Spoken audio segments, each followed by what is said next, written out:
बात पर आप सभी जानते हैं। इससे पहले की क्लास में हम आप सभी के लिए डेली लगातार इंडियन हिस्ट्री क्लास लेकर के आ रहे हैं। इससे पहले क्लास में हमने आपको संभाजी महाराज के 5वें यानी 5th शिवाजी जो हुए उनके बारे में हमने यहाँ पे चर्चा की थी। उनकी कितनी पत्नियाँ थी, उनके कितने पुत्र हुए, उन्होंने कौन कौन से अभियान किए, कौन कौन से किलों को जीता, इसके बाद उनके शासन में क्या क्या अच्छे काम हुए, उसके बारे में भी हमने कल की क्लास में पढ़ा। तो अगर आप हमारे चैनल पर नए हैं तो चैनल को सब्सक्राइब कर लें, बेल आइकन को क्लिक कर लें, जिससे आपको वीडियो का लेटेस्ट नोटिफिकेशन मिलता रहेगा। हम आपको सभी को बता दें, अगर हमारी आवाज़ में कहीं प्रॉब्लम है तो मेरे को थोड़ा जुकाम हुआ है, इसकी वजह से कोई समस्या हो सकती है, उसके लिए माफ़ी चाहूँगा। तो आइए उससे आगे की क्लास को हम शुरू करें। उससे पहले बता दें कि आप चैनल को वीडियो को लाइक करना ना भूलें और चैनल को सब्सक्राइब ज़रूर कर लें।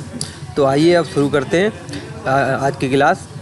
यानी अब संभाजी महाराज के यानी 3rd पेशवा को नियुक्त किया, कौन बनाए गए? बालाजी बाजीराव। 1740 से 61 AD तक किसका कार्य रहा? बालाजी बाजीराव का। पुत्र किसके हैं? ये विश्वासराव के पुत्र हैं 3rd पेशवा बालाजी बाजीराव।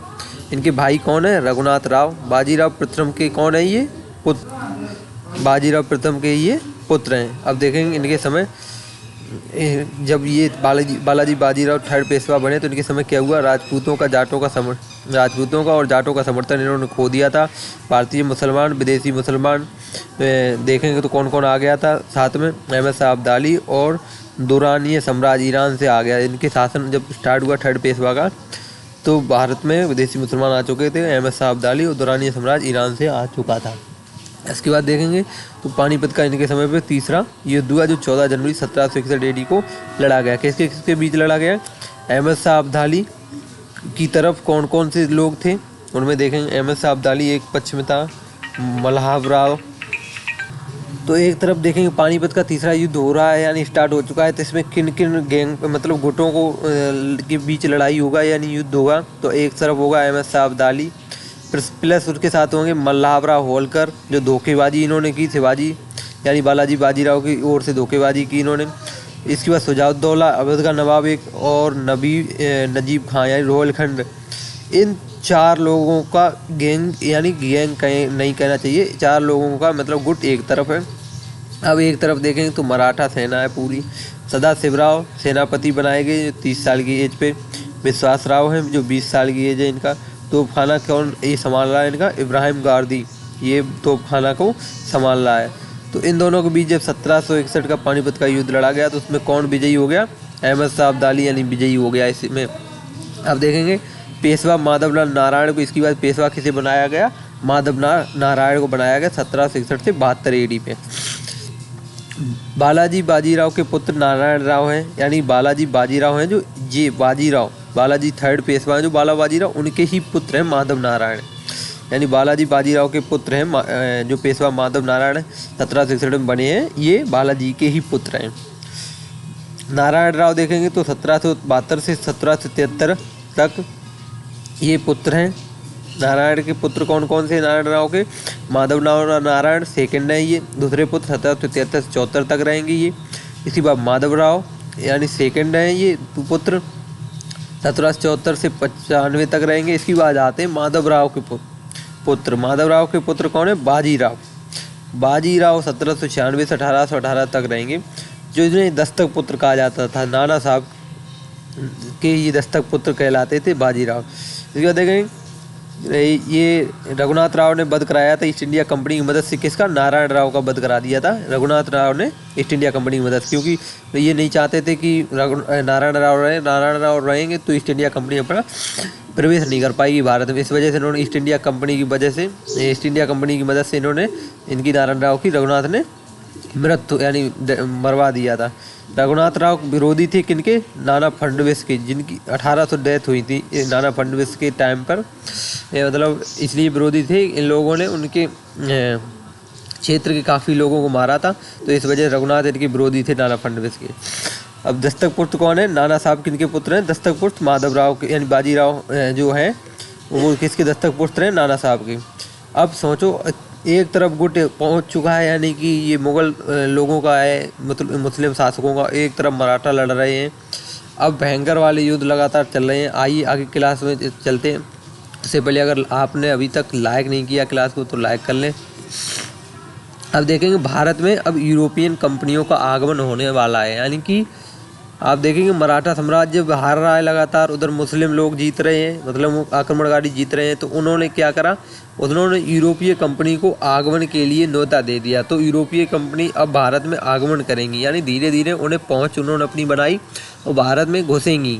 भारत में किस क्षेत्र से घुसेंगी, यानी पश्चिम बंगाल की एरिया से प्रवेश करेंगी, गोवा के क्षेत्र से प्रवेश करेंगी। तो ऐसे करके अब वो भारत में प्रवेश करेंगे। तो आइए देखते हैं कौन कौन से रूट से भारत में यूरोपीय कंपनी प्रवेश करेंगी। नंबर 1 रूट देखेंगे तो यूरोप से आएंगे कौन कौन से, तुर्की, इराक, ईरान, भारत, यानी यूरोप से लोग चलेंगे जो वो तुर्की आएंगे, तुर्की से फिर इराक आएंगे, इराक से ईरान आएंगे और फिर भारत में प्रवेश करा उन लोगों ने आके। दूसरा रूट था उनके पास, लाल सागर से निकल के आएंगे अरब सागर गुजरात के पास, इसके बाद वो यूरोप में चले जाएंगे, मतलब आयात निर्यात के लिए ये रास्ते बनाएंगे, इसी के रास्ते वो यूरोपीय कंपनी भारत में प्रवेश करेंगी। अब देखेंगे 29 मई 1453 को कुस्तुतुनिया का युद्ध हुआ। कुस्तुतुनिया जिसे फारस कहते हैं का युद्ध हुआ। रोमन साम्राज्य की स्थापना हुई 27 BC में ऑगस्टस सीजर ने की। किसने की रोमन साम्राज्य की यहाँ पे स्थापना? ऑगस्टस सीजर ने रोमन साम्राज्य की स्थापना कर दी, जो कुस्तुतुनिया का जब यहाँ पे युद्ध हुआ। पश्चिमी रोमन साम्राज्य एक तरफ है जिसकी कैपिटल है रोम, दूसरी तरफ है पूर्वी रोमन साम्राज्य जिसकी कैपिटल है कुस्तुतुनिया। इन दोनों के बीच युद्ध हो रहा है। ऑटोमन साम्राज्य तुर्क या उस्मानी साम्राज्य का शासक कौन था? महमूद द्वितीय। ये कौन हुआ? विजयी हुआ है। तो ऑटोमन साम्राज्य तुर्क या उस्मानी साम्राज्य महमूद द्वितीय है, ये क्या हुआ यहाँ पर इस एरिया में विजय हो गया। कुस्तुतुनिया में चर्च किसका है? हाया सोफिया महमूद का चर्च है, जिसे मस्जिद में बदल दिया गया। जब ये जीता ऑटोमन साम्राज्य तुर्क जीता उस्मानी साम्राज्य का महमूद द्वितीय, तो उसने क्या किया, कुस्तुतुनिया में जो चर्च था हाया सोफिया उसको मस्जिद में बदल दिया। ये इसने गलत काम किया। किसी धर्म के साथ कभी खिलवाड़ नहीं करना चाहिए। जो अपना धर्म है उसी को लेके चलो हमेशा, ना कि किसी धर्म को दबाने के लिए, अपने धर्म को उठाने के लिए कभी गलत कदम मत उठाओ। एशिया से व्यापार कैसे हो? अब इन लोगों ने रणनीति बनाई कि एशिया में व्यापार के माध्यम से ही हम जा सकते हैं। तो एशिया में व्यापार को कैसे बढ़ाया जाए, कैसे हम पहुँचें कि एशिया में व्यापार के माध्यम से, अगर एशिया में व्यापार करेंगे तभी हम पहुँच पाएंगे भारत की एरिया में यूरोपीय कंपनी। तो एशिया में व्यापार कैसे उन्होंने रणनीति बनाई, भारत में यूरोपियों के आने का क्रम देखेंगे। अब कौन कौन लोग भारत में किस क्रम में भारत में प्रवेश किए। तो सबसे पहले आई पुर्तगाली 1498 में AD में कंपनी आई पुर्तगालियों की। इसके बाद डच आए।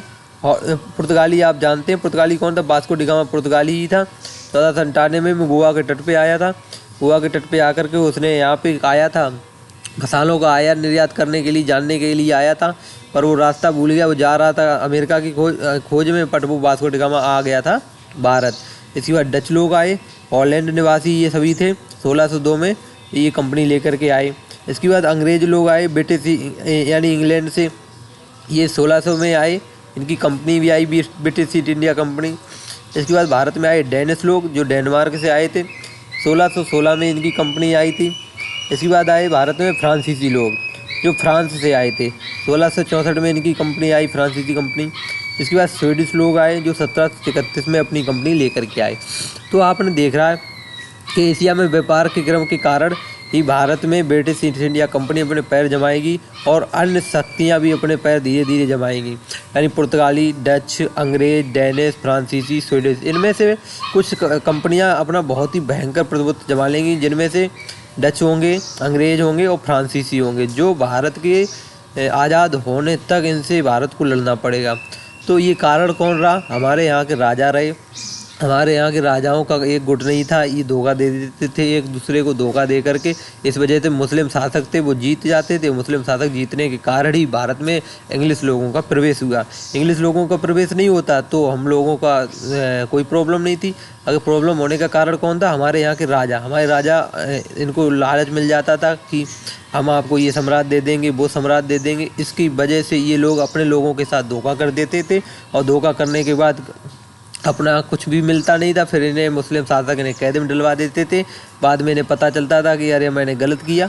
अब जब पछताने से क्या होता है भाई साहब, जब आपने गलत कदम उठा लिया। तो आप सभी जान रहे हैं, इससे पहले भारत में मेन प्रॉब्लम है कि भारत में एकता कभी जब हो पाएगी तब तक भारत पता नहीं कहाँ चला जाएगा।